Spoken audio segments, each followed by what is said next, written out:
Assalamualaikum warahmatullahi wabarakatuh. Saya Giza Yanini dan kedua rekan saya yaitu Elsa Triolasian dan Aan Indriani. Di sini kami mau mempresentasikan pertemuan ke-10 yaitu pendirian partisipasi anggota dan permodalan koperasi. Selanjutnya kita masuk ke pembahasan pertama yaitu syarat pendirian koperasi. Syarat pembentukan koperasi berdasarkan keputusan Menteri Negara Koperasi dan Usaha Kecil Menengah Republik Indonesia adalah yang pertama, koperasi primer dibentuk dan didirikan oleh sekurang-kurangnya yaitu 20 orang yang mempunyai kegiatan kepentingan ekonomi yang sama. Yang kedua yaitu pendiri koperasi primer. Pendiri koperasi primer adalah warga negara Indonesia secara hukum dan maupun melakukan perbuatan hukum. Yang ketiga yaitu usaha yang dilakukan koperasi harus layak secara ekonomi, dikelola secara efisien, dan mampu memberikan manfaat ekonomi yang nyata bagi anggota. Yang keempat yaitu modal sendiri harus cukup tersedia untuk mendukung kegiatan usaha yang akan dilaksanakan oleh koperasi. Terakhir yaitu memiliki tenaga, keterampilan, dan mampu mengelola koperasi. Selanjutnya itu tahap persiapan pendirian koperasi. Yang pertama yaitu sekelompok orang yang bertekad untuk mendirikan koperasi terlebih dahulu perlu memahami maksud dan tujuan pendirian. Yang kedua yaitu menyiapkan dan menyampaikan undangan kepada calon anggota, pejabat pemerintah dan pejabat koperasi. Yang ketiga yaitu mempersiapkan acara rapat. Yang keempat yaitu mempersiapkan agenda rapat. Yang terakhir yaitu hal-hal yang harus ada yang berhubungan dengan proses pembentukan koperasi. Selanjutnya yaitu tahap rapat pembentukan koperasi. Rapat ini harus dihadiri minimal dari 20 orang calon anggota. Syaratnya sah pembentukan koperasi primer. Selain itu, pejabat desa dan pejabat dinas koperasi dan UMKM dapat diminta hadir untuk membantu kelancaran jalannya rapat dan memberikan petunjuk seperlunya. Hal-hal yang harus dibahas dalam pembentukan koperasi adalah yang pertama yaitu pembuatan dan pengesahan akte pendirian koperasi. Yang kedua yaitu pembuatan anggaran dasar koperasi, yaitu pembuatan aturan dasar tertulis yang memuat tata kehidupan koperasi yang disepakati oleh para pendiri koperasi pada saat rapat pembentukan. Lanjutannya yaitu anggaran dasar biaya mengumumkan yang pertama nama dan tempat kedudukan, yang kedua landasan asas dan prinsip koperasi, yang ketiga maksud dan tujuan kegiatan usaha, yang keempat itu keanggotaan, yang terakhir itu perangkat koperasi, yang ketiga ketentuan mengenai permodalan, yang keempat ketentuan mengenai pembagian SHU, yang kelima pembubaran dan penyelesaian, yang keenam jangka waktu berdirinya koperasi, yang ketujuh itu sanksi-sanksi, yang ke-8 yaitu anggaran rumah tangga dan peraturan khusus, yang ke-9 itu penutup, dan ke-10 itu lainnya. Yang selanjutnya itu tahap pengesahan badan hukum. Pendiri harus mengajukan permohonan pendirian badan hukum kepada pejabat terkait sebagai berikut. Yang pertama yaitu para pendiri atau kuasa pendiri koperasi terlebih dahulu mengajukan permohonan pengesahan akte pendirian secara tertulis diajukan kepada Kepala Dinas Koperasi dan UMKM dengan melampirkan AD koperasi yang sudah ditandatangani pengurus lengkap 2 asli bermaterai. Yang kedua berita acara rapat pendirian koperasi. Yang ketiga surat undangan rapat pembentukan koperasi. Yang selanjutnya itu daftar hadir rapat, daftar alamat lengkap pendiri, daftar susunan pengurus, dan yang terakhir yaitu rencana awal kegiatan koperasi. Saya akan melanjutkan dari penjelasan teman saya yaitu tentang tahap pengesahan badan hukum. Neraca permulaan dan tanda setor modal minimal 500.000 bagi koperasi primer dan 15 juta bagi koperasi sekunder yang berasal dari simpanan pokok, wajib dan atau dana hibah.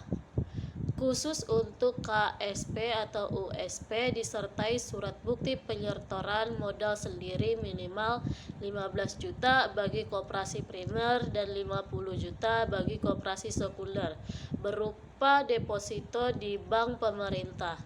Mengisi formulir isian data koperasi, surat keterangan dari desa yang diketahui oleh camat. Yang kedua itu ada pembayaran tarif pendaftaran pengesahan akta pendirian keperasaan sebesar 100.000 dan kepada pendiri kuasanya diberikan bukti penerima. Yang ketiga itu ada pejabat koperasi akan mendirikan pengesahan terhadap akta koperasi.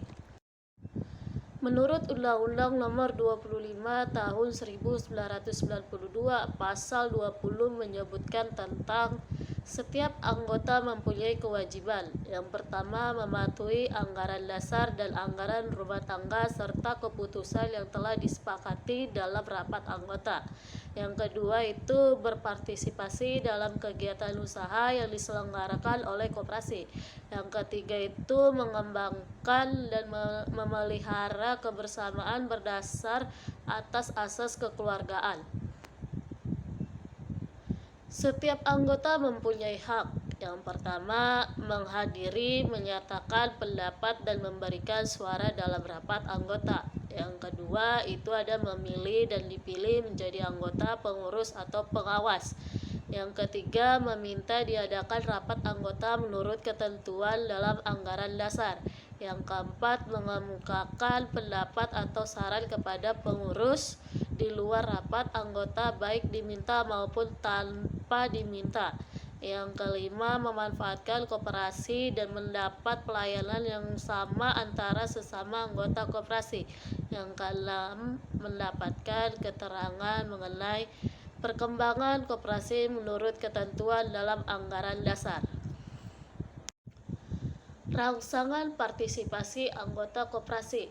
Rangsangan partisipasi dari sudut anggota akan berpartisipasi jika yang pertama kegiatan koperasi sesuai dengan kebutuhannya. Yang kedua, pelayanan ditawarkan dengan harga, mutu, dan syarat yang lebih menguntungkan daripada luar koperasi. Yang ketiga, anggota menyetujui melalui aturan yang sesuai pembiayaan yang efisiensi dan manajemen yang profesional. Yang keempat itu ada anggota memiliki hak, kesempatan, dan motivasi yang sama. Permodalan koperasi. Prinsip yang harus dipatuhi oleh koperasi dalam kaitannya dengan permodalan ini yaitu yang pertama, pengendalian dan pengelolaan koperasi harus tetap berada di tangan anggota dan tidak perlu dikaitkan dengan jumlah modal atau dana yang bisa ditanam oleh seseorang anggota dalam koperasi dan berlaku ketentuan satu anggota satu suara. Yang kedua, modal harus dimanfaatkan untuk usaha-usaha yang bermanfaat untuk anggota. Yang ketiga itu bahwa kepada modal hanya diberikan balas jasa yang terbatas.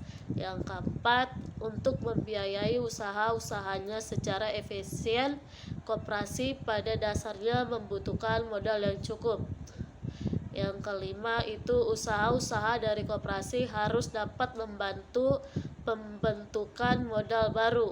Yang keenam itu ada bahwa pada saham koperasi yang di Indonesia adalah ekuivalen dengan simpanan pokok. Sumber-sumber permodalan koperasi atau modal sendiri dan pinjaman. Modal sendiri didapat dari yang pertama itu simpanan pokok. Simpanan pokok adalah jumlah uang yang diwajibkan kepada anggota untuk diserahkan kepada koperasi tersebut dan berbesarnya sama untuk semua anggota. Simpanan pokok ini tidak bisa diambil kembali selama yang bersangkutan masih menjadi anggota. Simpanan pokok ini ikut menanggung kerugian. Yang kedua itu ada simpanan wajib. Simpanan wajib adalah simpanan tertentu yang diwajibkan kepada anggota untuk membayarnya kepada koperasi pada waktu-waktu tertentu. Misalnya ditarik pada waktu penjualan barang-barang atau ditarik pada waktu anggota menerima kredit dari koperasi dan sebagiannya. Simpanan wajib ini ikut menanggung kerugian.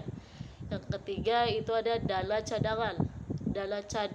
Dana ini diperoleh dari penyisihan sebagian sisa hasil usaha atau SHU setiap tahun dengan maksud jika sewaktu-waktu diperlukan untuk menutup kerugian dan keperluan pelumpukan permodalan.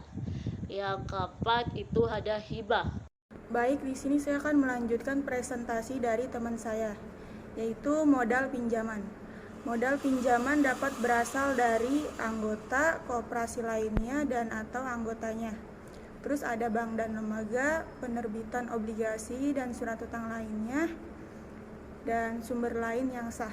Dilihat dari segi permodalan, UU nomor 25 tahun 1992 tentang perkoperasian memberikan peluang yang cukup luas bagi koperasi untuk mengembangkan usahanya.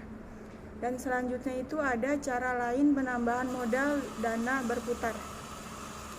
Dana berputar merupakan salah satu cara untuk mengumpulkan modal yang berasal dari anggota melalui hasil usaha koperasi sendiri. Dan selanjutnya ada beberapa keuntungan yang diperoleh koperasi dengan mengumpulkan dana berputar, antara lain: 1. Meningkatkan kepercayaan terhadap kemampuan sendiri dan selanjutnya akan selalu berusaha menolong dirinya sendiri apabila mendapat kesulitan, tidak menggantungkan diri kepada orang lain. Yang kedua itu ada mempercepat hubungan anggota dengan koperasi. Yang ketiga, mempertinggi rasa gotong royong antar anggota. Yang keempat, dengan semakin kuatnya modal koperasi akan mempertinggi kepercayaan pihak lain yang berhubungan dengan koperasi. Selanjutnya ada kerjasama antar koperasi. 1. Kerjasama usaha secara vertikal. Kerjasama ini dimulai dengan kerjasama beberapa koperasi primer dengan bimbingan koperasi pusat dan seterusnya sampai tingkat yang lebih tinggi. Yang kedua, kerjasama usaha secara horizontal. Kerjasama yang dilakukan antara organisasi yang berbeda bidang usahanya. Kerjasama ini memperkuat jaringan usaha antar koperasi. Dan kerjasama di bidang usaha antar koperasi dapat dilakukan dalam dua cara, yaitu 1. Membentuk organisasi baru yang berbadan hukum. 2. Dalam bentuk proyek atau kemitraan usaha tanpa membentuk organisasi baru yang berbadan hukum. Terima kasih atas perhatiannya. Sekian presentasi dari kelompok kami. Apabila ada kesalahan, mohon kiranya dapat dimaafkan. Dan wassalamualaikum warahmatullahi wabarakatuh. Terima kasih.